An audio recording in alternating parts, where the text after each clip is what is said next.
आइए बच्चों, आज की क्लास में स्टार्ट करेंगे रसायन विज्ञान की मूलभूत अवधारणाएं। Lecture number 2। देखिए, लेक्चर नंबर 1 में आपको जो प्रॉपर्टी बताई गई थी उसके आगे कंटिन्यू किया जाएगा, लेकिन वहां पर पीडीएफ बहुत अच्छे से नहीं खुल रहा था ना, वो अक्षर बहुत छोटे दिखाई दे रहे थे, तो उसको थोड़ा बड़ा करके पीडीएफ बनाया गया है। तो वो हम आपको दिखाते हुए आगे चलते हैं और आज का लेक्चर कंटिन्यू करते हैं। तो एक बार आप उसे देख लीजिए, कल क्या क्या पढ़ाया गया था। ठीक है, तो कल पढ़ाया गया था रसायन विज्ञान क्या है, पदार्थ द्रव्य मैटर क्या है, पदार्थ का वर्गीकरण क्या है। ठीक, पदार्थों का भौतिक वर्गीकरण, ठोस अवस्था, द्रव अवस्था, गैस अवस्था। ठीक, गैस तथा वाष्प में अंतर, कैसे ठोस से द्रव में परिवर्तन होता है, कैसे द्रव से गैस में, कैसे ठोस से गैस में परिवर्तन होता है, इसको बताया गया था। रासायनिक वर्गीकरण के आधार पर शुद्ध पदार्थ और अशुद्ध पदार्थ क्या होते हैं, ये बताया गया था। शुद्ध पदार्थ भी बताया गया कि 3 प्रकार के होते हैं। सॉरी, शुद्ध पदार्थ 2 प्रकार के होते हैं, तत्व और यौगिक। फिर तत्वों को बताया गया कि 3 प्रकार के होते हैं, धातु, अधातु, उपधातु। फिर ऐसे यौगिक को भी बताया गया कि 2 प्रकार के होते हैं, कार्बनिक यौगिक और अकार्बनिक यौगिक। ठीक,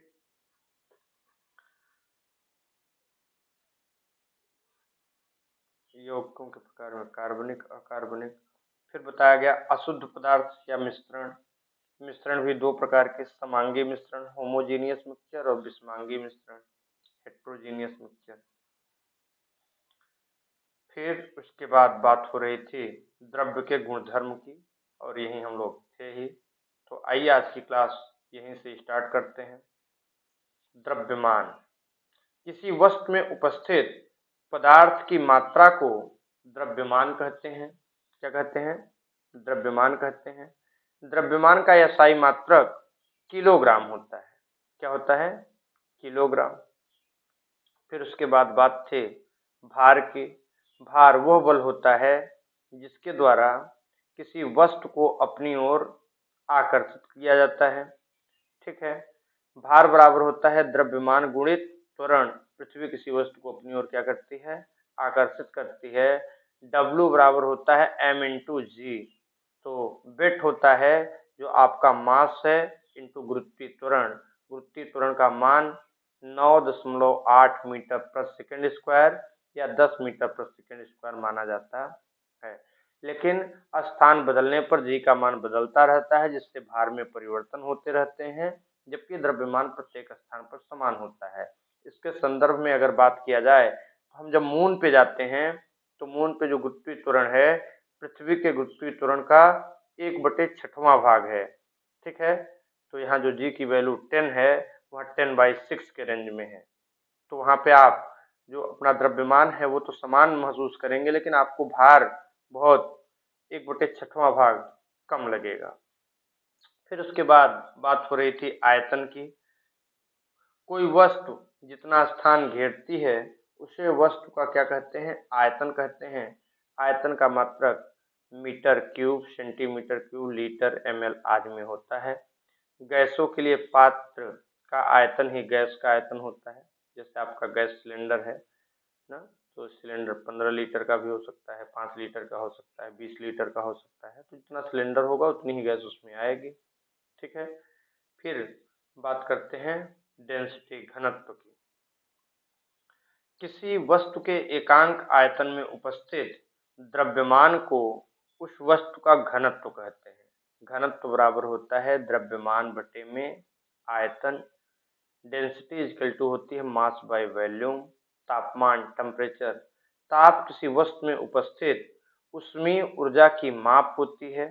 ताप मापने के लिए निम्न पैमानों का प्रयोग किया जाता है। वो 3 पैमाने हैं। एक है फ़ारेनहाइट। क्या है? फ़ारेनहाइट।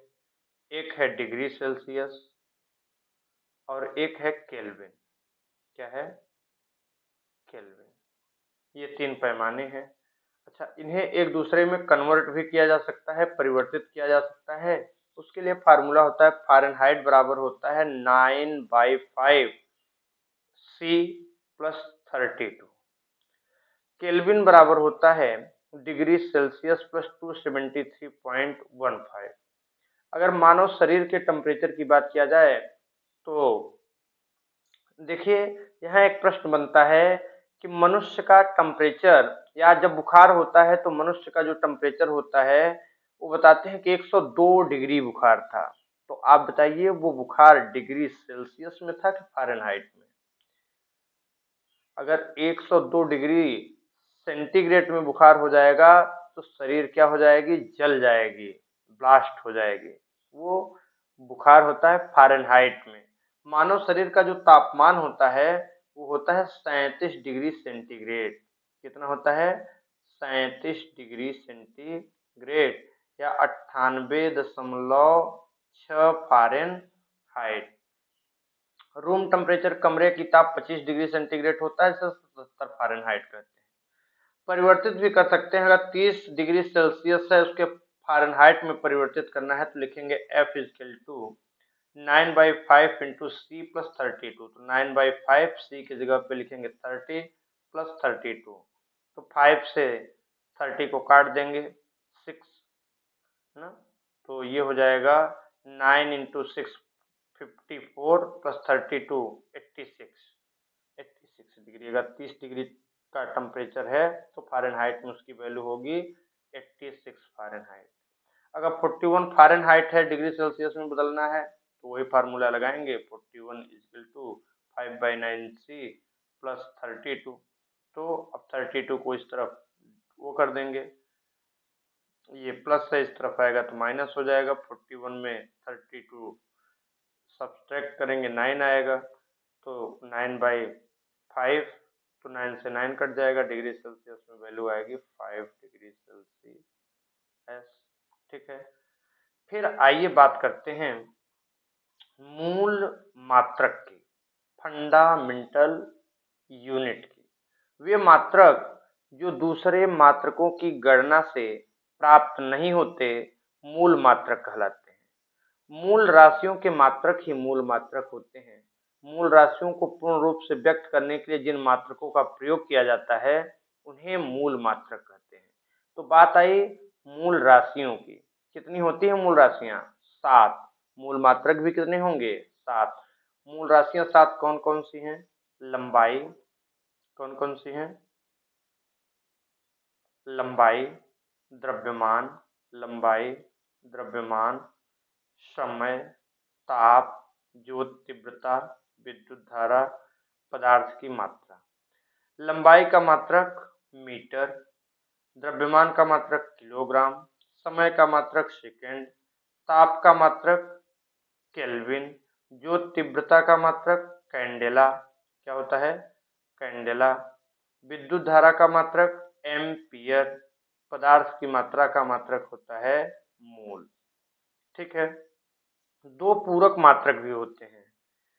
कोण का मात्रक होता है रेडियन और घन कोण का मात्रक होता है स्टेरेडियन। क्या होता है? स्टेरेडियन। ठीक, फिर बात आती है व्युत्पन्न मात्रक की। किसकी? व्युत्पन्न मात्रक की।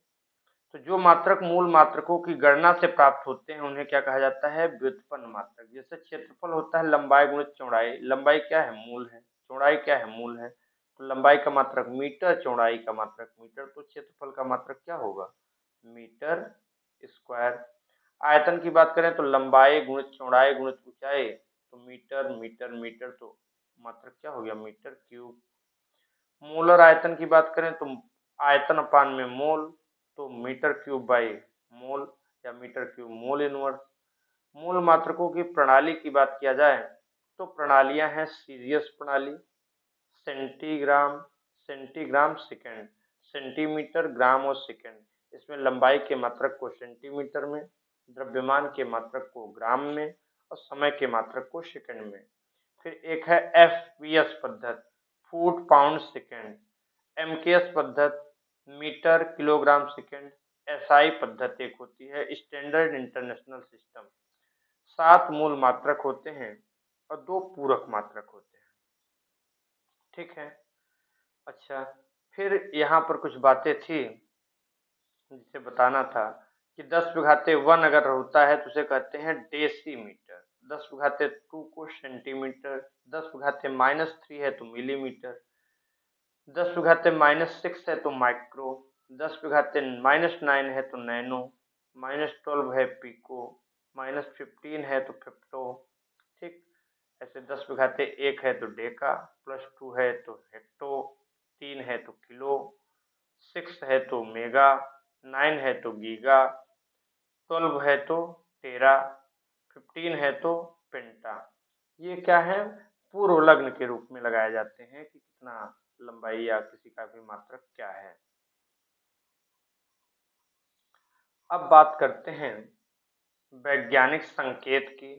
किसी संख्या को उसके निकटतम 10 की घात में व्यक्त करना वैज्ञानिक संकेत कहलाता है। जैसे कोई एग्जाम्पल है, लिखा है कि 152.3, इसको दशमलव में बदलना है तो पहले अंक पे दशमलव लगाएंगे तो 2 घात बढ़ जाएगी, तो इसे 1.523 इंटू 10⁻² लिख सकते हैं।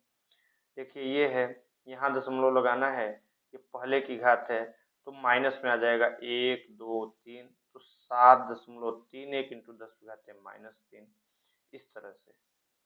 ठीक है, देख लीजिए। निम्न वैज्ञानिक संकेतों को समान रूप से बदल सकते हैं। जैसे ये है 10⁻³ तो इसको समान रूप में बदलना है, 10⁻³ लगा है तो 3 जीरो क्या करेंगे, बाहर कर देंगे, लेकिन 7 है तो इसे लिखेंगे 0.00789। ये 10⁻³ है और यहाँ दशमलव है, 1000 से मल्टीप्लाई करेंगे, 3 अंक का दशमलव क्या हो जाएगा, समाप्त हो जाएगा। ऐसे है। यथार्थता, एक्यूरेसी, किसी भौतिक राशि के प्रायोगिक मान व वास्तविक मान एक दूसरे से जितने समीप होते हैं, यथार्थता उतनी अधिक होती है, एक्यूरेसी उतनी अधिक होती है। एक वस्तु का वास्तविक भार 150 ग्राम है। 3 बच्चों द्वारा ज्ञात किए गए प्रायोगिक मान में भार निम्नवत हैं, लिखे गए हैं। ए ने कहा कि 170 ग्राम है, बी ने कहा 145 ग्राम है, सी ने कहा 160 ग्राम है। सबसे यथार्थ क्या है ना, तो इनका क्या करेंगे, औसत निकालेंगे। क्या निकालेंगे, औसत। फिर एक बात आती है परिशुद्धता, किसी भौतिक राशि के विभिन्न प्रायोगिक मान एक दूसरे से जितने समीप होते हैं, परिशुद्धता ही उतनी अधिक होती है। ठीक है। फिर है सार्थक अंक, सिग्निफिकेंट फिगर। ठीक है, कहाँ तक के अंक को सार्थक माना जाता है, किसी भौतिक राशि में उपस्थित वे अंक जिनके द्वारा भौतिक राशि को पूर्ण यथार्थ से प्रदर्शित किया जाता है, सार्थक अंक कहलाते हैं। सार्थक अंक का निर्धारण के जो नियम हैं वो देख लीजिए। सभी अशून्य अंक सार्थक अंक होते हैं, अर्थात जितने भी अशून्य अंक हैं, 1 2 3 4 5 6 7 8 9, ये क्या है, सार्थक अंक हैं। बीच वाले शून्य सार्थक अंक होते हैं। अगर 2 अशून्य अंकों के बीच में कोई शून्य है तो वो भी क्या होता है, सार्थक होता है। सबसे पहले आने वाले शून्य सार्थक अंक नहीं होते, जो सबसे पहले ही शून्य होते हैं उन्हें सार्थक गिनती में नहीं लिया जाता। बाद में आने वाले शून्य सार्थक अंक होते हैं। देखिए इसमें सभी अशून्य अंक हैं, सार्थक अंक है 4, इसमें 1 2, इसमें 2 है। 2 इंटू 10⁻⁴। एक बात और है कि 10 के घात को कभी भी सार्थक अंक नहीं माना जाता, तो यहाँ सार्थक अंक 1 होंगे। ये देखिए दशमलव के बाद 0 है, 0 सार्थक अंक नहीं होगा। 1 2 3 4 5 सार्थक अंक होंगे। लेकिन 2 अशून्य अंकों के बीच में जो शून्य आ रहा है, जैसे 2008 में सार्थक अंकों की संख्या 4 होगी। ठीक, यहाँ ये शून्य सार्थक अंक नहीं होंगे, लेकिन किसी अंक के बाद जो शून्य आते हैं वो सार्थक अंक होंगे। तो यहाँ 8 0 0, ये 3 सार्थक अंक है। ठीक है, सार्थक अंक हो गया। फिर सार्थक अंक का जोड़ है, जोड़ने के बाद जोड़ व घटाने के बाद उत्तर में दशमलव के बाद सार्थक अंक की संख्या न्यूनतम होनी चाहिए, जितनी की जोड़ी या घटाई गई राशि में न्यूनतम सार्थक अंक होते हैं।